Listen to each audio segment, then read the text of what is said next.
So, the World Cup season is finally upon us, and we have some thoughts to share about it. But actually, we were more excited about the stories that this World Cup reserves for us. Martin, my friend, first week of the World Cup is almost done. How are you feeling, man? Crazy, man. This has been a crazy World Cup so far. Crazy results. We just witnessed at the end of Curaçao against Germany, 7-1. I thought that Curaçao was going to surprise everyone. Man, the Haiti game against Scotland, crazy games, to be honest. And I'm really looking forward for the Uruguayan debut tomorrow. Nice. That and much more we have to talk about. But first, our first guest in this episode, André, thanks for coming with us. How are you feeling in these first days of the World Cup, man? Okay, I'm very happy to be here with you guys. World Cup is a World Cup, so I'm always surprised with the matches, happy with the results, with the surprises. It's been like, I'll quote Martin, it's been crazy. That's it. Yeah, absolutely. Anyways, this and much more. But first, eu sou o Rod. Eu sou Martin. Eu sou o André. And we are Sudamericans.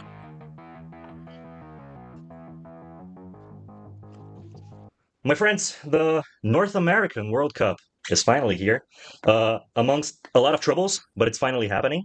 The troubles didn't stop, to be honest, but they're still being discussed. Actually, Martin and I have been talking about in the past weeks, and actually there's some videos in Martin's channel about it, that this World Cup has, in its preparation, it's in its first preparations, there were a lot of troubles, but it's finally happening. We're almost at the end of the first week, and we have a lot to talk about. But actually, first, you guys who are watching this already know me and Martin. I'll leave it to André to introduce himself. So, André, tell us where you're from. What's your relation to football? How old are you? And actually, for those of you who watch Martin's channel, André has been featured in a video a couple of months back about the Brazil national team.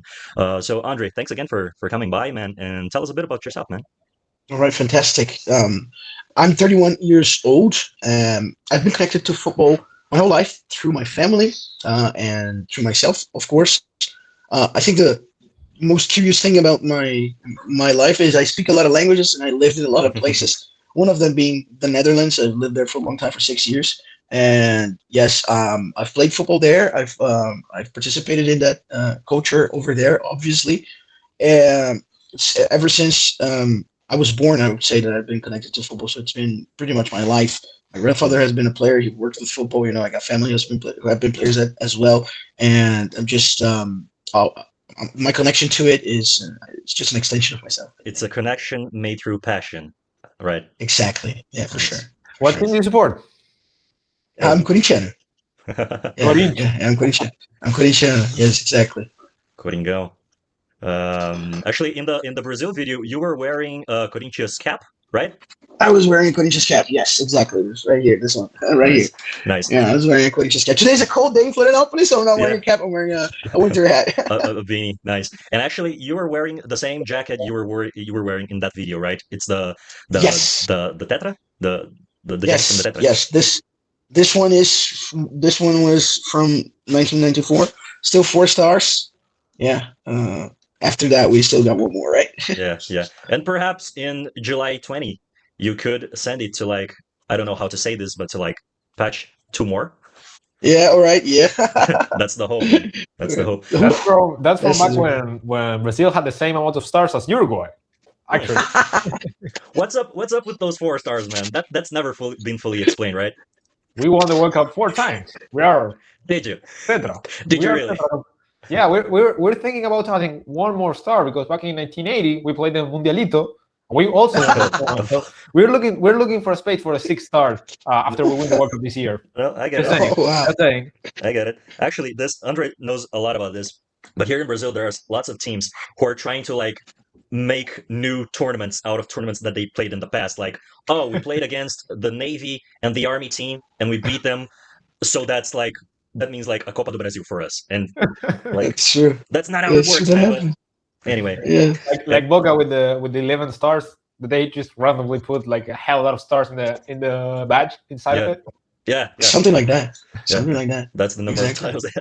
But anyways, we're here to talk about the World Cup, and actually, this episode's main topic is the stories that the World Cup tells, because we tell a lot of stories about the World Cup, and the World Cup tells stories of its own. But first, actually, before we dive into history, let's talk about this edition of the World Cup because we have some games already. Actually, as we were beginning to record this, there was the Germany game was happening, and the last time I checked, it was 3-1. So it finished 7-1.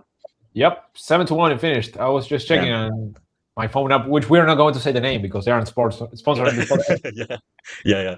Damn. What team is capable of getting a 7-1? I have a theory that every single time that there's a World Cup, there's one team that randomly scores 7 goals against another one who's significantly worse. Yeah. And every single time everybody goes oh, be careful with Germany in this case. Germany are serious contenders. And it's only that they play with a very regular team. So it really confuses people a little bit. But I don't know. Be careful. Yeah. Especially the Canadian must be careful. Yeah. Actually, we're gonna dive a little bit into that in a short moment. But first, let's talk about these first games of this first week of the World Cup. It's actually been 4 days? 4 days now. Yeah. The screen is not showing the Germany game for obvious reasons. But actually, let me ask you, friends, what is from all of these games, what's the thing that struck you? Surprised the most? What's the biggest surprise? What's the biggest disappointment for you? Actually, we need to talk about Brazil. Yesterday, we were recording this on Sunday, the 14th, and Brazil had a disappointing result. But actually, what surprised me the most was the United States performance, man, and how Paraguay didn't really play at all. Did you guys watch the game live? What's the feeling towards the United States team? Oh, would you like to start, André? No, you go ahead. So, okay. So when I watched that game, I felt kind of disappointed.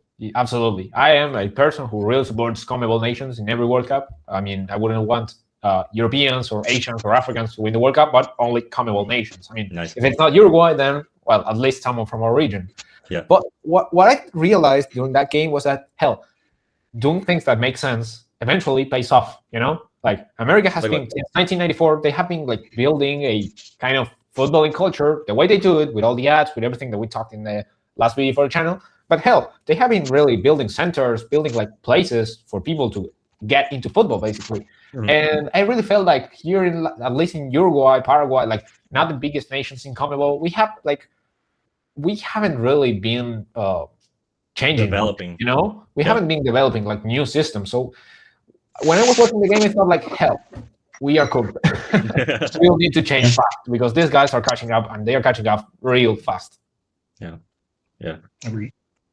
Actually, sure, go ahead. Go ahead. All you. I was going to talk a little bit about the game of South Korea and Czech Republic. So if you want to go ahead. That was a surprising game because for me, it was also very surprising because South Korea showed some spirit, didn't they? Yes, and the Czech Republic is a very physical nation. You present a very physical game. I was surprised. I thought it was going to be 1-0 for the Czech Republics, but South Korea made a very good game and a beautiful second goal from South Korea. Very stylish. Yeah, and actually, South Korea's. Correct me if I'm wrong. I haven't been following them that closely, but the main man from South Korea isn't even Son anymore, right? No, it's not. Yeah, I mean he's there, but he's not the main guy, and not anymore. It's Kwang In from PSG, right? He's the biggest star of the team right now.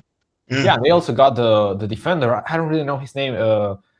Kang In Lee? No, that's the Kang In Lee is the defender. So the forward from PSG is probably other name. It's very similar for us Westerns. We're very sorry, but the names are very similar. I think I'm talking about Kim Min Jae. I think Kim Min Jae is the defender, right? It's Kang Lee and Kim Min Jae. I don't know which one is which. I think Kang Lee is the defender and Kim Min Jae is the forward. Right. That's my guess, by the way. I'm sorry. All right. I'm sorry. I'm not that cultured. No worries. Yeah, but the other elephant in the room, it's Brazil. We have to talk about Brazil because everyone was excited. Everyone was gathering with their families, with their friends to watch the game last night, and we didn't get one. We got a disappointing performance, man. It feels like this team is not connected at all. The starting 11 was really weird. I don't think many people understood what Ancelotti had in mind, but it felt like a bitter taste in the mouth. Actually, it felt much more like a loss than a draw. André, how did you watch the game last night? What was the feeling surrounding it?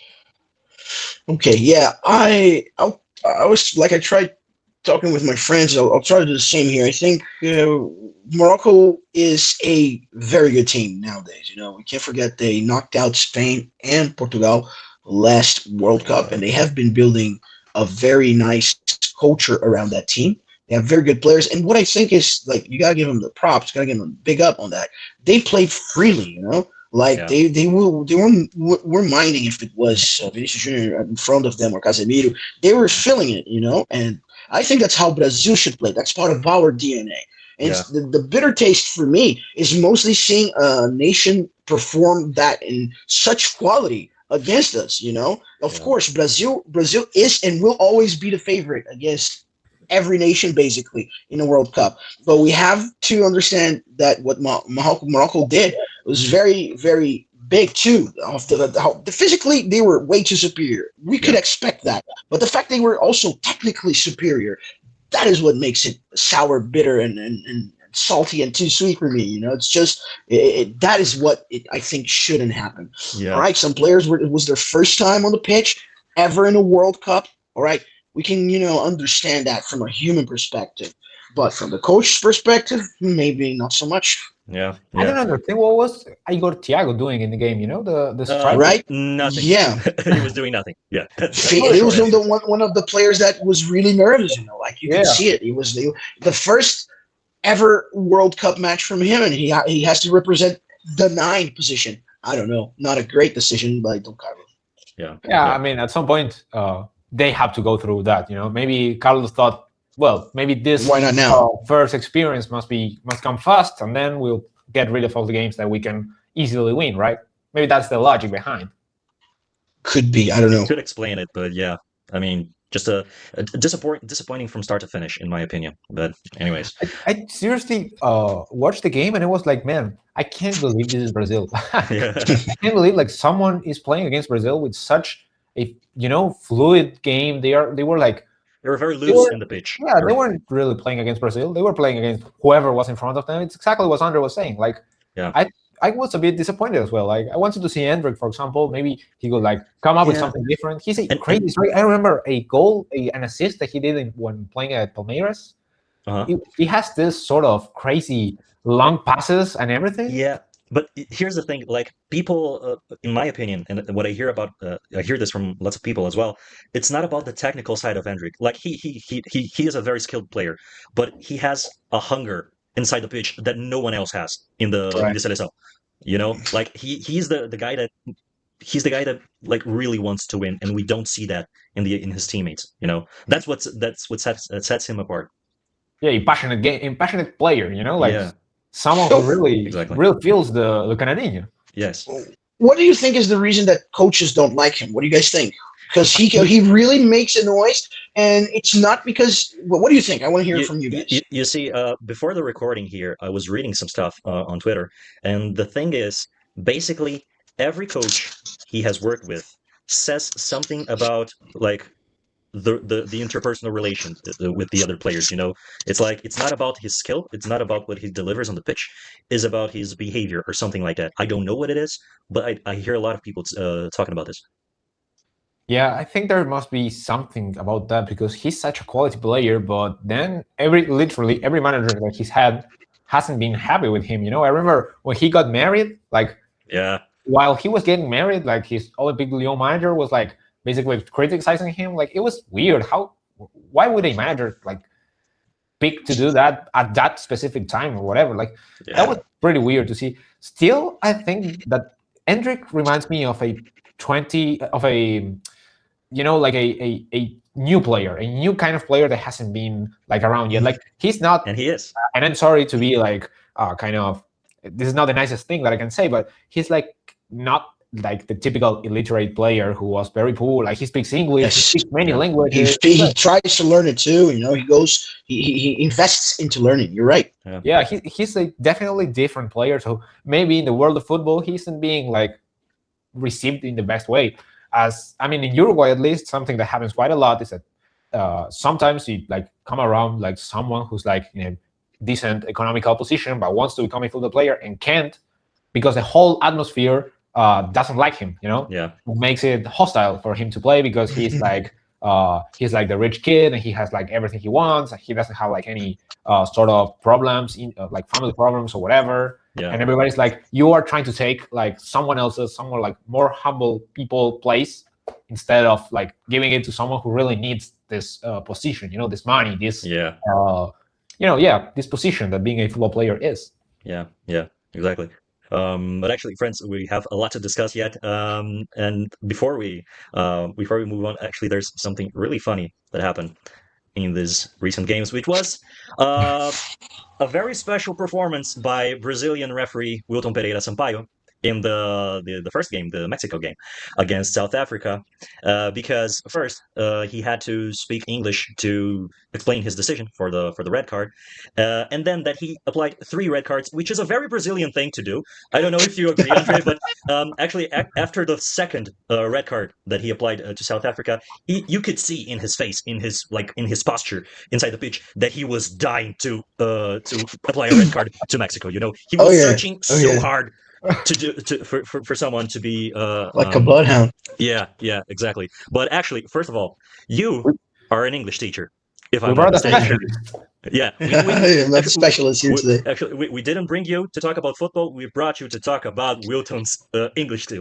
So, and Well, like happy I'm here. to be sure, like just to be completely transparent, we're not here to mock anyone's attempt to speak Of English. course. Like we don't have a perfect English speaking skill. But how did you see that moment? It was very curious.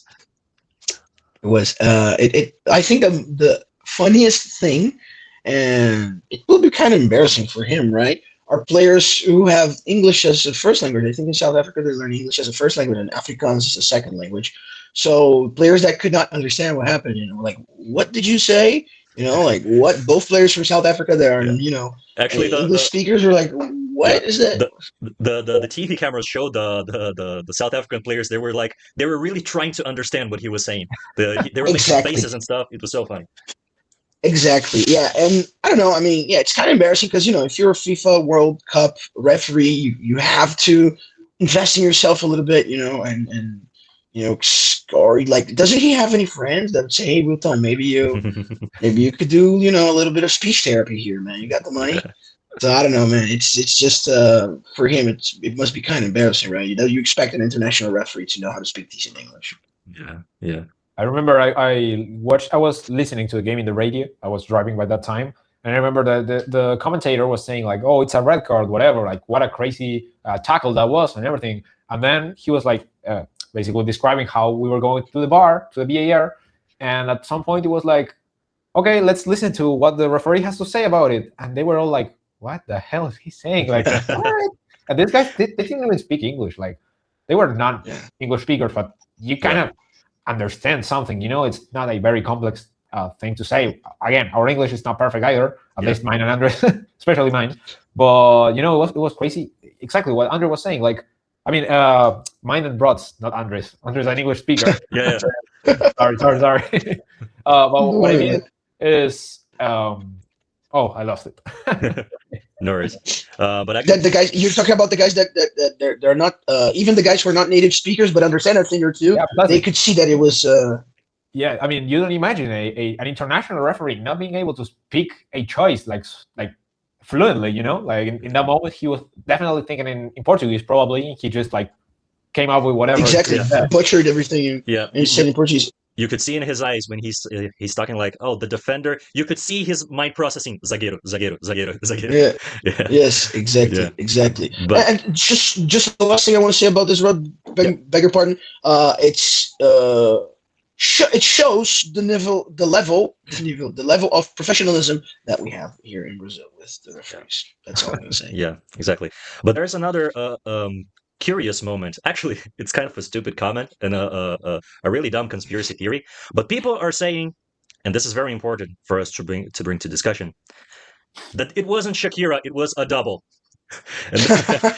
Because she was wearing sunglasses. And like, I know it's stupid to talk about. This is a football podcast, but to be fair, Shakira is an institution right now to the World Cup. She's not just a pop singer. She's like an institution from South America and from the World Cup. And when she stops making songs in the World Cup a season, then we're gonna miss it.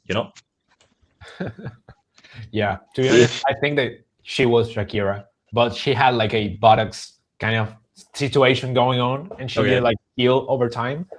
Like I was doubtful when I was watching the Mexico situation. You know, the Mexico. I don't know what's the exact word for it. I'm like the Brazilian referee at this moment. Yeah, yeah, I mean, when I saw it, I was like, well, that's so weird. Like Shakira never wears glasses, especially for a situation like this.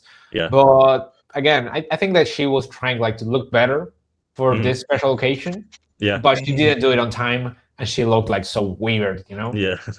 Exactly. Is that picture on the right? Is that supposed allegedly on the picture on the right on our screen on the right? It really looks like that double on Brazil that pretends that she's Shakira. So I don't know. Is I that wouldn't. supposed to be her on the right? It's supposedly like it should be two pictures of the same event, supposedly. So Okay. All right. So yeah, on the right, on that picture on the right, I don't even know if you know, Rod. Martin probably does not know what I'm talking about. But there's how do you call it? A cover, right? They say sósia in Sasha, Portuguese. yeah. A double, someone that pretends that they're that person. There's a very famous one named Mark. It's causing hustle in the U.S. Mhm. But that picture on the right, she really looks like the double. It really does. That's weird. Yeah. There's like a whole community of doubles in Brazil, right? Like Exactly. I have Yes, seen bro. like many Yes, videos you're right. of someone like Yes, looking like yes. Neymar and Ronaldo Nazario. Some are Ronaldinho. ridiculous, but the Neymar one, he even got the tattoos. That's Yeah. crazy. Actually, it's Yeah, even Flamengo's fans that they are kind of known for their doubles because they have like a double for every player, for every, I don't know, the pop star or something. Those guys are crazy. Is there a double for Shortian? Rascaeta. No. Yeah, there is. Yeah. Is there? Yeah, yeah, yeah. It really, it's not that similar to him, but the guy tries hard. Actually, you should like we can search it later, but there is Mm. a double for Really, Rascaeta. probably Yeah. is. Yeah, they some are really bad though, right? Some are really terrible. Yeah, yeah, yeah. Some are really terrible. Yeah. Exactly. But to end this news segment, let me ask you guys, which games are you most excited about for these next days? Of course, we have the Brazil matches. Martin, you said Uruguay plays tomorrow? Yeah, we're playing tomorrow against Saudi Arabia. Okay. I am very curious about what the hell is going to happen. As I was thinking, okay, Saudi Arabia is kind of a, not the strongest rival that you can face. But looking at America's results, I'm thinking maybe these guys got better by watching all the stars that they brought to our league. Yeah. So I am kind of scared. I watched a sports analyst who's Spanish but is really into Uruguayan culture. Mhm. He did a whole analysis that was he was saying that basically Uruguay must press a lot because these guys, they like to like pass around the ball in the first quarter of the field. So, and Uruguay's team basically it's all about pressing, So we might have a chance in there, but I don't think it's going to be an easy game at all. Yeah, yeah. Andre, what games are you looking forward to, man? A game that will happen only on the next Saturday, Netherlands and Sweden, will be a good game. I think. Yeah. I'm really looking forward to that game. I think Brazil and Haiti walk in the park, so I'm not even too worried. I don't want to jinx it, but anyways. Yeah. But I guess you know there's also France and Senegal, but I think the most leveled game in this round phase we'll have will probably be Netherlands and Sweden. Yeah, I'm actually curious to see England against Croatia because we Yeah. have some older players in the pitch, and I really want to see Yeah. how they will perform. Yeah. And also a game will start in 20 minutes from now, which is Netherlands against Japan. Great game. This must be a fun game for sure. Well, for did sure. you guys see the Dutch economist that always says that he predicts the World Cup champion with all a system that he has built over time, and he's like been right for a really long time. And this time he said that Dutchland will be the champions. Germany. Oh, Germany was it Germany? No, No, Netherlands he said or Germany? Oh no, I mean Netherlands. Sorry. Netherlands. Okay. Yeah. All right, Yeah, yeah, Netherlands. Netherlands. Not Deutschland is like Germany. Yeah, it's Germany. Germany. Germany. I mean, All right. Wow. Sounds Damn. That big if true. I mean, sounds a bit biased to me. I'm not sure if I trust this guy in math skills, but anyway. Yeah. So let's dive now into the main topic for today. Actually, let me just switch up real quick, which is the stories that the World Cup tells. as I said in the beginning, we tell stories about the World Cup. We have fond memories of past World Cups that we watched, and the World Cup tells stories of its own. So we're here to discuss today of how these stories impacted us, how we remember them, how we view them, and how do we think they changed society and the sport and everything that surrounds it. So to first start this discussion, to be honest, we're not going to talk about every single World Cup because first, we were not alive during most of them. Second, we don't remember most of them. We weren't alive in those. Yeah, yeah. Don't tell me you were alive for the Maracanazo, man, in 1950. That I don't believe that. But anyways, we're gonna talk about these past 20 years, starting in 2006. Actually, just remind me again, Martin. How old are you, man? I always forget. I'm 21. I was born in 2004. 2004. Damn, you were a baby in the 2006. Yeah. I obviously don't remember a thing about the 2006 World Cup. Okay. We're going to start on that, but I think this will be a quicker one because to me, and this is going to sound a bit controversial, one of the biggest stories in that World Cup happened in the final with Zidane headbutting Materazzo from Italy. Actually, that is my first memory of the World Cup. I remember I was in my grandma's house, and she had like this small tube TV, like those fat TVs, on the kitchen, and I just remember seeing like just that image, of Zidane hitting Materazzo, and that sound. I mean, I was still learning what football was at that time. I was like 10 years old, but that was just like a shocking image to me. I was a kid and I was seeing a renowned player like just physically assaulting someone else on the pitch, and Zidane got expelled. He received a red card, and actually I didn't know this, but this was his final match ever. He had retired from the Yeah. French national team like 2 years before, and then he came back to help them secure the qualifying for the World Cup, and this was his last ever match on the pitch. So it's kind of interesting. Like, of course, that this doesn't erase Zidane's career, but it was a remarkable moment to me. I don't know, Andre, what do you think of it? Did you remember watching this game? How do you see this moment in Zidane's career? Yeah, it was tough because I've always been a Zidane fan. As a Brazilian, I grew up being a fan of Zidane. I admired him. I admired his career, even mainly because I was not alive. I was not. I was alive, but I was like a Martin in 2006. I was a baby in '98. I'm from '95, so I'm 31 years old. I remember watching that vividly, and I was rooting. I was cheering for him. And So he it was was the guy from very, '98, very right? heavy. He was the guy. Yeah, he scored 3 goals against us, made us lose the final. And yeah, and I was a fan of the Galacticos because me and my dad to watch Real Madrid and play with Real Madrid on Winning 11 on the Yeah. PlayStation. Ah, So we were very big on Real Madrid, and Zinedine Zidane was one of the players I admired growing up. So it was Yeah. sad, yeah, Yeah. very sad. I always thought like, what did Materazzi tell Zidane in Oh, order to cause such a- No, actually, reaction? yeah. Actually, he was. I don't remember if it was Zidane's sister or his mother. sister, Sister, sister. yeah. Materazzo was talking shit about Zidane's sister, and he was like getting in his head, during the whole match. Mm. So it reached a breaking point, and Zidane just. I think it was Zinedine was. I'm not sure. Okay, I think it was in Italian because Zidane is fluent in Italian. Uh, Zidane said, "Would you like my jersey?" And Mhm. Materazzi to which answered, "I'll get it with your sister later tonight." Oh, And then Zidane just headbutted him. Yeah. damn! I didn't know Mhm. that these were the specifics, man.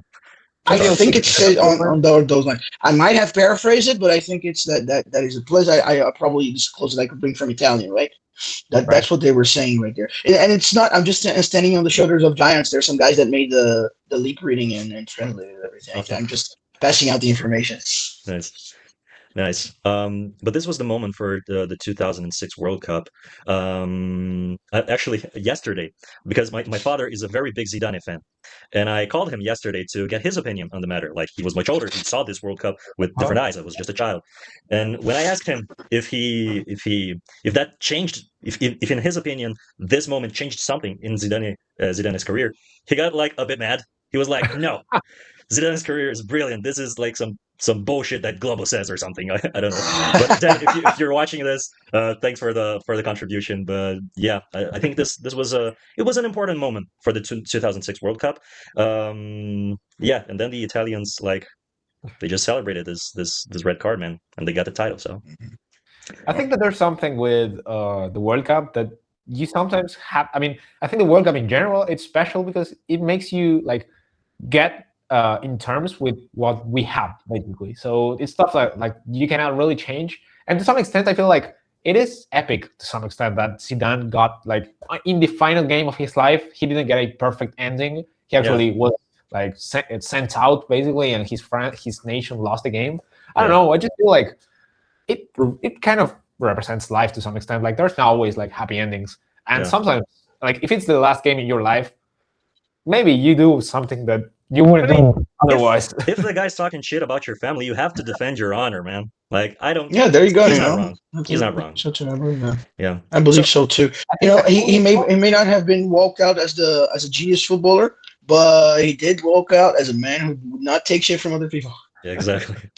And I think that only Zidane could do such a thing and be remembered for all the stuff that he did right, and then go on and become the Madrid manager and win 3 Champions League titles in a row and everything else that he did basically.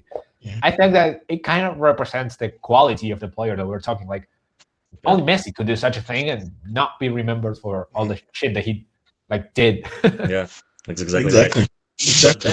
Yeah, but then like if Materazzi did this, I mean, he would be just hated forever, and that's it. Forever. I mean, what did the guy do besides that? So then in the next World Cup in 2010, we have Uruguay historic run, and the last time I checked, we have a Uruguayan as a co-host of this podcast. So Martin, Really? remind us again, how old were you in 2010? How do you remember this World Cup? And the most important question: you have a gun to your head, and you have to pick one to be the striker of your team, Suarez or Forlan. You go. I'll say stuff that you want to hear. First of all, Forlan or Suarez, I'm taking Forlan. Wow. Yes. Wow. And do you know why? Because Diego Forlan is a player who, from the beginning to the end of his career, has accepted the role that he had.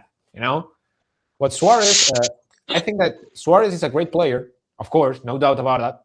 But he's a great player partly because he has a huge ego. This World Cup, he might have gone to the World Cup, to the 2026 World Cup. Like he's kind of in good condition still, but his ego is so big that he wouldn't be able to accept a secondary role, So this causes him problems with Bielsa and everything, and obviously he wasn't. He didn't ended up going, to the World Cup. So for that reason, I'm taking Forlan, and also because of the crazy performance in the 2010 World Cup. That was just amazing. The best player in the tournament for sure. And actually, and then I'd like your opinion on this as also I'd like to hear André about it. But to me, this World Cup, this Uruguay run of the World Cup showed two different sides of it, because Forlan was like elected the MVP of the tournament. He played monstrously, he was the best player of the tournament by far.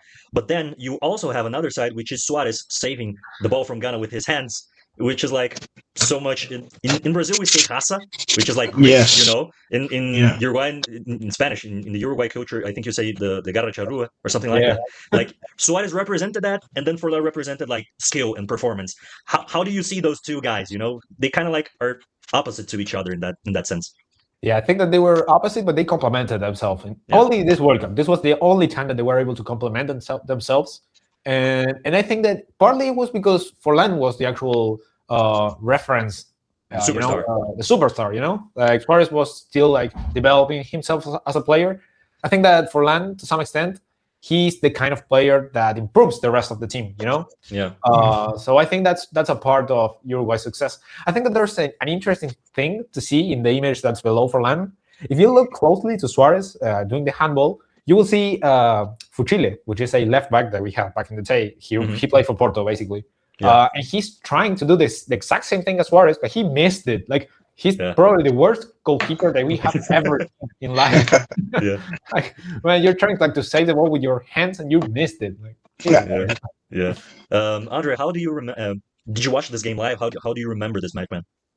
Yes, I watched this game live mainly because, as I mentioned, we are talking with you guys offline. In 2010, I was living in the Netherlands, and Suarez was a player of Ajax at that time. Yes, he Yeah. was a player of Ajax at that time. And when I lived in the Netherlands, it was the team that I had the biggest connection with was Ajax. So I was watching that game mainly because of him. He was an Ajax star. Had a Yeah. great run there in the Eredivisie. And I remember that also after beating Brazil, the Netherlands went on and beat Uruguay too. So I was watching Uruguay's games closely during that World Cup. Yeah. And on a note, I think it was the most significant World Cup for me. The world. I remember it. Being in another country and having that country play my country, and then losing, and then Yeah. having to go to school. And I promised my dean, the coordinator for Portuguese, but the dean, the guy that I promised him I would shave my head if Brazil lost, and I didn't do it. So it was like teasing, and every day they reminded me of that match, and it was like I was not Dutch, but I was also with Dutch friends, so I was happy with the run and unhappy with the loss. So it was very significant for me as a human being. And it was Yeah. also the year that my brother and my sister were born. So yeah, Yeah. Nice. 2010, only And great things. I don't know if you guys feel the same, but to me, and this is something actually that Martin we've been talking about this, and I think that Martin's mentioned this in his last video, because this 2026 World Cup doesn't feel welcoming. It doesn't feel like this congregation spirit. And I think to me, at least to me, the 2010 World Cup was maybe the last one that really had this spirit, to be like the cup of the world, if you know what I'm saying. So there's Possibly, this happy spirit around the sport. possibly. Now that you're saying this stuff about the World Cup and not being like open to the whole world, Yeah. the Uruguay national team is having trouble to enter the USA right now Damn. because they didn't get like some specific papers on time to America. I mean, they are staying in Mexico and they are traveling to the US every time they have like a match.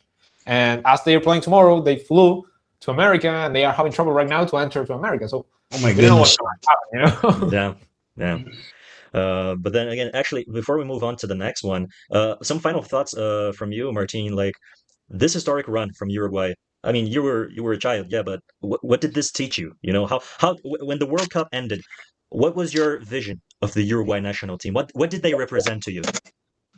There's many things to say about this, but basically the generation that came after these events, they kind of were a bit, let's say, confused about what the hell was happening, because we were entering an era where Uruguay was supposed to win games. We won the Copa America in 2011 and we became a good national team. If you look at Uruguay's footballing history, from the 70s to 2010, we were basically horrible. We were winning some Copa Americas, but international, like seriously international in the big stage, we weren't like playing good. Like some players would refuse to play for the national team. There were problems and everything. And that was until we got Maestro Tavares to get us to the 2010 semifinals. So I think that this game, although I was very young and I don't remember much about it, it really defined the generation, like and I think that's really similar to what happened to Argentina in 2022, because they won the World Cup and suddenly being Argentinian became trendy, like Yeah. on TikTok you see many people super Argentina related. Basically everything became like related to being Argentinian as a really good thing. And in 2010, it really happened with Uruguay. Like Nice. the whole music scene, everything began to get much more attention because people were happy about being Uruguayan. We were Yeah. happy about telling the world that we were the ones supposed to win the 2010 World Cup, Yeah. and we got robbed. Yeah. It's funny you mentioned this feeling of being happy to be Uruguayan, because this next story is the complete opposite. And when we move on to 2014, there's no Oh my other story than the 7-1 Germany against Brazil. And I have some quick comments about that, because first of all, the whole preparation for the 2014 World Cup was kind of a mess. There was lots of political discussions and economical discussions, and I mean, Brazil was starting to get into the eye of the hurricane, and football was the last thing, the last good thing that we could like attach our hopes on. And then all that we knew about the national team and about Brazilian football got crushed in 90 minutes. And all of a sudden, it felt like the country itself completely collapsed. I'm here with one of the biggest Seleção fans in this call, Andre, I'd like to hear your thoughts about it. Actually, like you mentioned some of this in the video from Martin's channel, Yes. but how did you see this moment? Like before, and I don't mean just the match, but Brazilian football, the Brazilian football culture. How did you see this moment, this pivotal moment? Devastating. Yeah. Painful. Almost to a physical level. That's how painful it was. Almost, you could almost feel it physically, like in your chest. Like, what is happening? Is this real? Because in 2010, I think both Uruguay and Brazil could arguably say after Netherlands, it was a piece of cake. Both of those teams would beat Spain probably, especially because of the culture. So looking at it, we were not so distrusted to come to the 2014. Looking back at it now, wow, what a horrible bunch of players. Without due respect, but one of our worst call-ups ever, ever, ever in history. So it's just a lot of that World Cup, a lot of 2014's World Cup. It's just kind of a big black blur in my mind, just like pain and darkness, But Yeah. yeah, it was just the realization of, hey, we are not the biggest in the world anymore, and we gotta start chasing after that fact. It was really like a paradigm shift, wasn't it? Exactly. Perfect. Perfect. It was a paradigm Were you shift. There living you go. in Brazil by that time? 2014. I was already back in Brazil. Yes. Crazy. Yeah. Yes. Yeah. Actually, Martin, you always mention in our conversations that Brazil feels like a completely different world in South America. Yeah. How did you guys see this match? Like, what did this represent to you? No, it was crazy. I mean, to be quite honest with you, I thought that the 2014 World Cup was going to be won by Brazil. For some reason, I had that feeling. Mhm. I was 10 years old by that time, or I don't remember now. I think I was 10. I remember I actually was with my cousin, and he had like a babysitter, basically, or something like that. Mhm. He's younger than me. And this woman forced me to go to the cinema and not watch the game. So I'll be Oh, forever wow. angry at her. What But what anyway, what movie it was? What movie I, did you I guys don't went to know. see? I don't know. Maybe Rio or something. Wow. You gotta be kidding. Oh man, come on. but the thing is, I I mean, good remember. movie. Let's be Yeah, honest. yeah, yeah. Kind of a good movie. It's fun. The little birds and stuff. It's fun. It is. The first movie Can is you kind of good. remember Yeah. Yeah. So I remember being in the cinema watching the movie because my cousin doesn't like football. Like for some reason he does. At least in Uruguay, if you don't really like football, you're kind of seen as a weird person. You're an outcast. Yeah. Nobody will Yeah, tell you Brazil. that, but yeah, it's kind of In like Brazil that. too. Yeah, in Brazil too.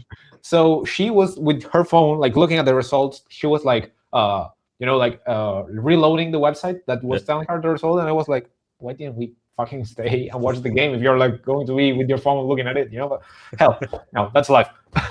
Yeah. But I think that I don't know. I don't know what really people thought about Brazil by that time. I just felt like, hell, what the fuck just happened? Like it was so confusing. Like I wouldn't see Brazil as an easy rival after the 7-1 loss. Yeah. Like I would still feel like they could easily beat most of CONMEBOL nations. Yeah. But internationally, evidently there was a break. Something was not right. Yeah. Yeah. It felt like the hegemony. Is that a word? Hegemony? I think it is, right? Yeah. It is. Hegemony, yeah. Like the hegemony had fallen, and like football power was up for grabs after that. Yeah. Kind of beaten. They show them we can bleed. Yeah, exactly. But then after 2014, we get to 2018 World Cup in Russia. And I was thinking about what was the biggest story in this World Cup edition. And I don't know to you guys, but to me, it really feels like the Croatia national team run was really interesting, because it showed so much resilience. They actually, if I'm not mistaken, they had like 3 matches in a row that got to overtime. And Yes. they reached the final completely destroyed physically. And I remember, like, I think it was in this third game, it was the semifinals probably, that I was in my grandpa's house and we were having like barbecue and stuff, and I was watching the game with like my father, my grandpa, my uncle, and it was like I think it was like in the beginning of the second half, or maybe in halftime. I'm not quite so sure. But my aunt came to my uncle and she was like, "Oh, when are we going home?" And he was like, "Oh, the game will be over in like 40 minutes, and when the second half ends." Yeah. And I was like, "Nope. If you haven't been paying attention to Croatia, so you're not going home for quite some time." So the resilience from this team it was really amazing to see. And the thing is, we have that quote that hard work beats talent, and I think that the final showed otherwise because the Croatian hard work wasn't a match for the French talent, especially in Mbappe. I don't know what you guys think of it, but how did you see the Croatian run? I think that this Croatian run really proves, or at least is the reason why I think the best players are the ones who make the rest of their teams better. Like many people talk about like Ronaldo, like the strikers. I'm not Messi's a case apart, but I feel like Croatia was really good mostly because they had two players who were on their DNA to make the rest of their teams better. Like Modric and Rakitic. They were two players. They are because Modric is still playing, but here's the thing: he's a player that makes everyone on their teams better. He's such a smart guy that will just find out ways to make everybody better in their teams. And I think that this was the perfect team to represent this idea. Yeah. I don't know. What do you think, Andrew? Yeah, I'm gonna go kind of counterculture here. I was more a fan and was paying attention more, and I was rooting for the French team. I think that the plasticity and velocity and physicalness of the French team was what really would draw my attention. I like what you say, especially I agree about Modric, especially that I love those players. That elevate the rest of the team. I think Toni Kroos also has kind of that. Big fan of Toni Kroos as well. But in that occasion, 2018, Croatia against France, I was rooting for the French. Yeah. And actually, before we move on, just a quick comment. This Croatian jersey is just a magnificent piece of work. I don't know what you guys think, but I don't think I will find one, but I want a shirt like this so bad because it's such a beautiful jersey, It is a rock nice one. I agree. Yeah. I think that the shorts also really elevate the kid quite a lot. As well. Maybe in a future episode we should do the prettiest and the ugliest national team shirts. It'll be amazing. Yeah, actually, we recorded last week. We recorded an episode that's going live in the next weekend about the prettiest and the ugliest trophies in football world. So maybe we should do one about shirts. I don't know. No, I just wanted to mention the fact that in 2018, I really remember Russia being such an overpowered team by that time. Yeah. And this is maybe it's not good for me to say this out loud, especially on the internet. But I always had the theory that the Russian players, they were dope to me. Like, it is impossible that they played so well and then they just ran under the radar forever again. I don't know why. Maybe the fact that they were the host nations was positive for them. But I always had this theory that the home nation, like they get some easier boost. rules for them. Yeah. The home game magic. It's the home game. It's the home game magic. Yeah. And to end our discussions, we come to 2022. And the story must be Argentina's run because, and I've talked about this with Martin in the past. Messi had such like the standard hero's journey, especially with the national team, because the guy like retired. He lost two Copa America finals. He retired. He came back. He like his own people, even the Argentinians, didn't believe in him. They started the 2022 World Cup losing to Saudi Arabia, and then we all saw what happened. So to me, it really epitomizes the hero's journey with what Messi and the Argentinians did in 2022. And honestly, I'm hopeful that the Selección can do the same with Neymar. I think Andre agrees with me, but I hope to see the same thing happen this year. Pretty different to Zidane's journey, like kind of feels like the opposite right now. Yeah. I mean, Messi's still playing. He could headbutt someone in the final. Who knows? That's true. Like Zidane after winning a World Cup. Zidane was in the team in '98, right? He scored the 3 goals. Oh, in the '98 final? I didn't know that. Yes. Wow. Yes, he scored a hat-trick, right? It was his hat-trick. Yeah. I think it was something like that, yeah. Yeah, definitely. He was the only one who could like headbutt someone and like exactly. He had street credit, Yeah, yeah, for sure. Exactly. That's perfect. Well played. I mean, I don't know what about you guys who I think like were able to kind of see your nations winning the World Cup like in 2002. Maybe you weren't like super grown-ups, but here's the thing. I don't know what comes next after winning the World Cup. Like in Argentina, what are they really expecting to win the World Cup again? Like, what happens if not? Just quick correction. I'm sorry. After a quick search, Emmanuel Petit was the third goal, so he scored the first two goals. All right. And to answer your question, I don't think that they have high expectations on Argentina, and I think the players will be like, if we don't win, that's all right. We won the last one. It feels like job is done. Yeah, it to me it feels like every Argentina game is still like a celebration game of 2022. It's kind of like Yes. in Brazil we say oba oba. It's kind of like a festive environment.